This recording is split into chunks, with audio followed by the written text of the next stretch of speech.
प्यारे दोस्तों, आज हम आपको एक ऐसे वाक़ये के बारे में बताने वाले हैं जिसे सुनकर आप बहुत ज़्यादा हैरान और परेशान होंगे कि एक बहुत बड़े मौलाना साहब की कब्र में से एक लड़की बाहर निकली।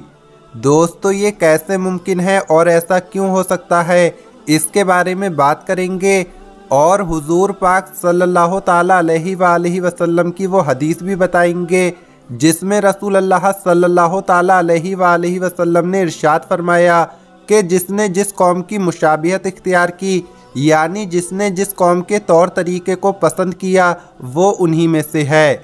वीडियो में आगे बढ़ने से पहले अगर आपने इस वीडियो को लाइक नहीं किया है तो इसे लाइक करें। अगर आपने अभी तक हमारे यूट्यूब चैनल को सब्सक्राइब नहीं किया है तो चैनल को सब्सक्राइब करके बेल आइकन भी दबा दें। तो चलिए शुरू करते हैं। दोस्तों, वाक़या कुछ इस तरह से है कि मक्का में एक मर्तबा एक आलिम दीन का इंतकाल हो गया।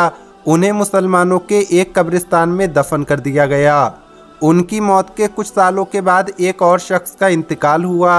अब क्योंकि अरब का दस्तूर है कि जब कोई कब्र पुरानी हो जाए तो उस कब्र में पुराने मुर्दे की जगह नए मुर्दे को दफन कर देते हैं और इस तरह से कई कई मुर्दे एक कब्र में दफन होते हैं।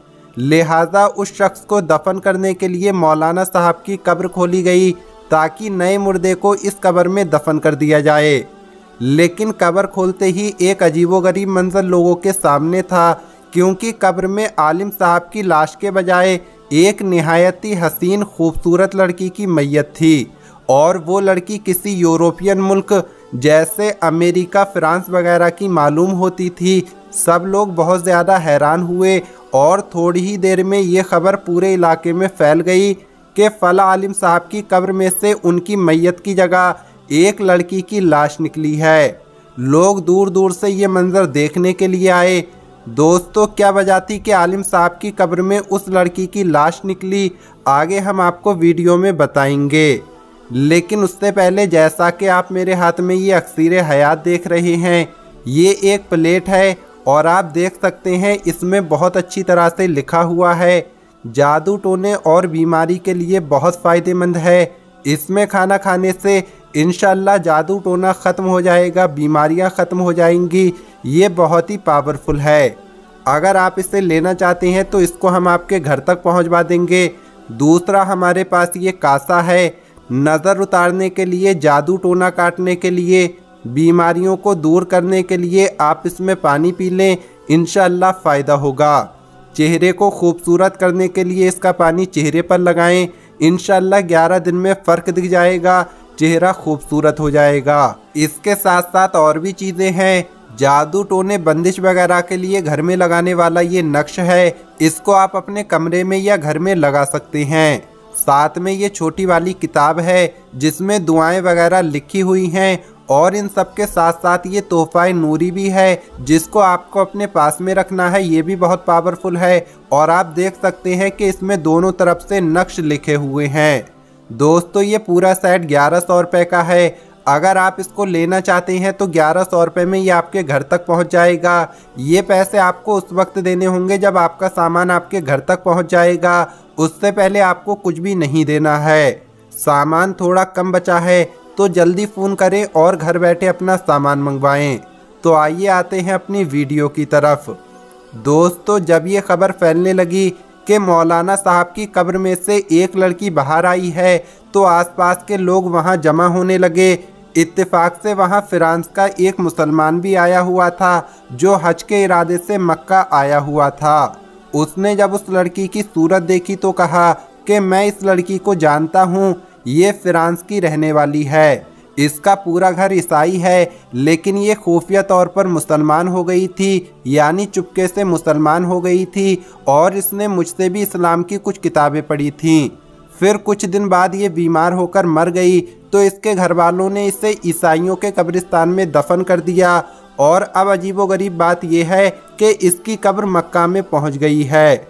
लोगों ने कहा कि इस लड़की की मैयत यहाँ होने की वजह यह हो सकती है कि ये नेक और मुसलमान लड़की थी, लेकिन फिर आलिम साहब की मैयत कहाँ गई, उनकी लाश कहाँ गई। किसी ने कहा कि हो सकता है कि उनकी लाश उस लड़की की कब्र में चली गई हो। तो वो जो फ्रांस का मुसलमान था उसने कहा कि मैं कुछ दिनों में हज से फारिग होकर अपने मुल्क जा रहा हूँ। मैं उस लड़की के घर वालों से मिलकर उसकी कब्र कुशाई करके देखूंगा, उसकी कब्र खोलकर देखूंगा कि आखिर अंदर क्या मामला है। यानी उस लड़की की कब्र को खोलकर देखूंगा कि उसकी कब्र के अंदर कौन है। लोगों ने कहा कि ठीक है, और उन लोगों ने एक आदमी को उसके साथ भेज दिया। उस आदमी ने अपने मुल्क में जाकर लड़की के घर वालों को सारा वाक़या बता दिया। तो लड़की के घर वाले बहुत हैरान हुए। चुनांचे उन्होंने लड़की की कब्र खोली तो लड़की के ताबूत में उन आलिम साहब की मैयत थी जो मक्का में दफन हुए थे। वो लोग बहुत हैरान और परेशान हुए कि आखिर ये क्या माजरा है। जब ये खबर मक्का पहुंची कि उन आलिम साहब की लाश ईसाइयों के कब्रिस्तान में है, तो सबको बहुत हैरानी हुई कि लड़की का मक्के में होना तो उसके मुसलमान होने और नेक होने की वजह से है, लेकिन आलिम साहब से ऐसा क्या गुनाह हो गया था जिसकी वजह से उन्हें ईसाइयों के कब्रिस्तान में पहुंचा दिया गया। चुनांचे मौलाना साहब की बीवी से पूछा गया कि तुम्हारे शौहर में ऐसी कौन सी बात थी जो उसके साथ ये मामला पेश आया। उनकी बीवी ने कहा कि मेरा शौहर तो बड़ा नेक और नमाजी इंसान था, तहज्जुद गुजार था और कुरान पाक पढ़ने वाला था। लोगों ने कहा कि सोच कर बताओ, आखिर कोई तो ऐसी बात होगी जिसकी वजह से इतना सब कुछ हो गया।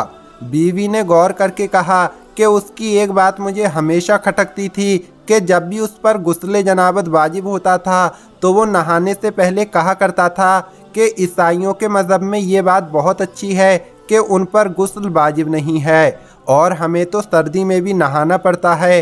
हो सकता है कि अल्लाह ताला ने उसे उन्हीं के दरमियान पहुंचा दिया हो जिनके तौर तरीके को वो पसंद किया करता था और इस्लामी तरीका उसे ठीक नहीं लगता था।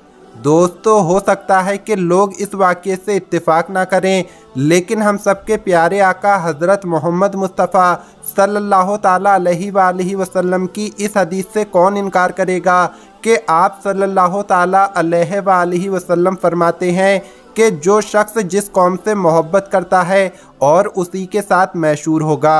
लिहाजा मेरे अज़ीज़ दोस्तों, हमें चाहिए कि कुछ भी बोलने से पहले अपने अल्फाज पर मुकम्मल कंट्रोल रखें। हज़रत इमाम अली फरमाते हैं कि बोलने से पहले अल्फाज इंसान के ग़ुलाम होते हैं, लेकिन बोलने के बाद इंसान अल्फाज का ग़ुलाम बन जाता है। हज़रत अली फरमाते हैं कि मुँह एक दुकान है और ज़बान उसका ताला। जब ज़बान खुलती है तो मालूम होता है कि दुकान लोहे की है या सोने की। दोस्तों, हो सकता है कि हमारा गैर जिम्मेदाराना तरीके से बोला हुआ एक लफ्ज़ हमें कहां से कहां पहुंचा दे। अल्लाह पाक से दुआ है कि अल्लाह पाक अमल करने की तौफीक अता फरमाए। आमीन या रब्बुल आलमीन।